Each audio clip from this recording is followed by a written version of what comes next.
Republican lawmakers are in crunch mode, aiming to get their tax reform plan passed by the end of this year.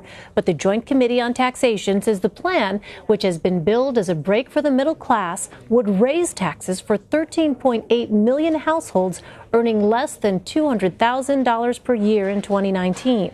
That number would grow to 21.4 million by 2025. Meanwhile, a group of 400 millionaires and billionaires, including the founders of Ben & Jerry's ice cream and financier George Soros, have sent a letter to Congress asking them not to cut their taxes. They wrote in part, quote, "We urge you to oppose any legislation that further exacerbates inequality." CBS News Chief Congressional Correspondent Nancy Cortez is on Capitol Hill. So, Nancy, the Senate Finance Committee held a markup of the Senate GOP tax bill Monday. How does its bill compare to the one passed by the House Ways and Means Committee last week? Well, the Senate bill retains a tax structure that Americans are probably more familiar with. It doesn't shrink the number of tax brackets down from 7 to 4. It essentially keeps the same number of brackets. It just lowers each one of those brackets slightly. So most Americans would end up paying a lower rate than they do now. But like the House bill, Elaine, it does sweep out a number of deductions, including that deduction for state and local taxes. And so as a result, this Joint Committee on Taxation here on Capitol Hill, a bipartisan operation that is kind of calling balls and strikes when it comes to these tax reform packages, says that there is a small but significant number of people making under $200,000 a year who would end up paying more in taxes in 2019 than they would otherwise. And that number would actually grow a few years out once you get to about the year 2023. So that is what Democrats really focused on here on Capitol Hill in that markup. They said, look, Republicans have been promising that tax reform is going to mean a tax cut for everyone and certainly for the middle class. But instead, what the nonpartisan number crunchers are finding is that it's a huge tax cut for the very wealthy, an average of something like $50,000 a year for people making more than $1 million a year, but a negligible tax cut and maybe even a tax increase for people who are squarely in the middle class, at least some of them. Well, President Trump tweeted Monday morning that members of the House and Senate are close to agreeing on a plan, and he again suggested ending the individual health care mandate and cutting the top tax rate to 35%. How are his suggestions being taken in Congress?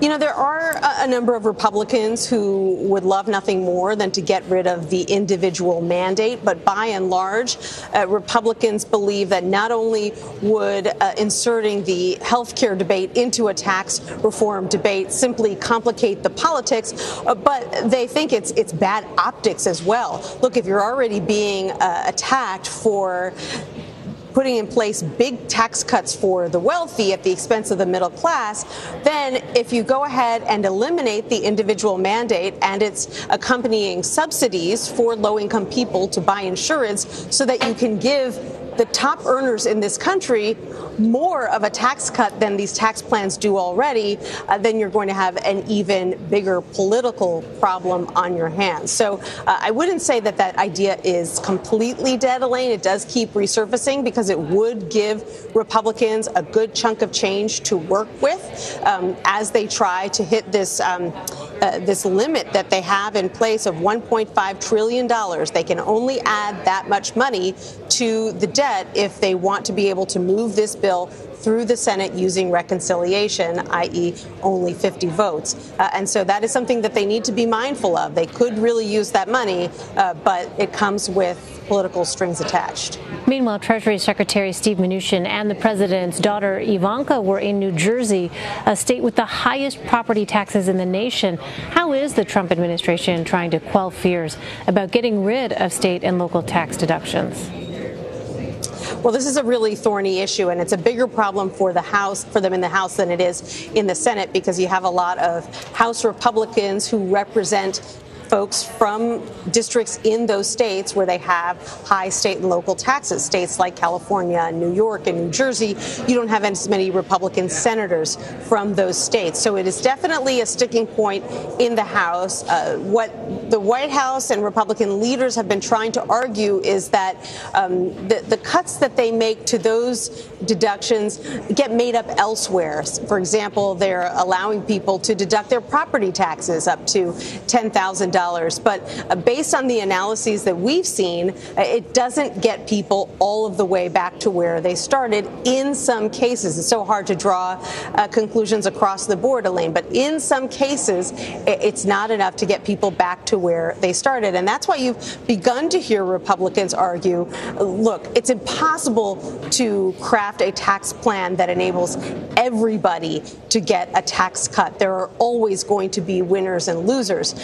But that's a very different tune than they were singing even just a week ago when you had the Republican leaders, the Speaker of the House and Mitch McConnell, the Senate Majority Leader, both saying that everybody would get a tax cut under these tax plans. They both actually now had to say that they misspoke, and not everybody will get a tax cut. Most people, they argue, will, but they've got a new talking point now. They're saying it would be impossible to ensure that everybody does. Finally, Nancy, we have seen even more fallout on Capitol Hill over allegations regarding Alabama Republican Senate candidate Roy Moore. Does the party have any options to replace him at this point with the election so near? They don't have any great options, Elaine. You know, you've got a lot of members up here spitballing, talking about various things they could try to do to postpone this election, to call a new election. But the reality is that Alabama's election laws are what they are. I even heard one idea floated today about the possibility of Luther Strange, who lost to Roy Moore in the primary. He's the appointed Republican senator from Alabama up here right now, that possibly if he were to resign his seat, that would enable the Alabama governor to call a new special election, basically to start all over again from scratch. You know, it just gives you a sense of all the different permutations that Republicans are considering, because they have no great options. If Strange or anyone else were to wage a write-in campaign, that would almost certainly spell doom for Republicans in Alabama. Even though it's a heavily Republican state, you're going to have Roy Moore's name on the ballot no matter what. It's too late to take his name off. He's given every indication that he's planning on staying in the race, so he would certainly draw a large number of votes from Republicans either way. And then you've got people writing in another name. They end up splitting the votes, and guess what? The race goes to the Democrat, Doug Jones.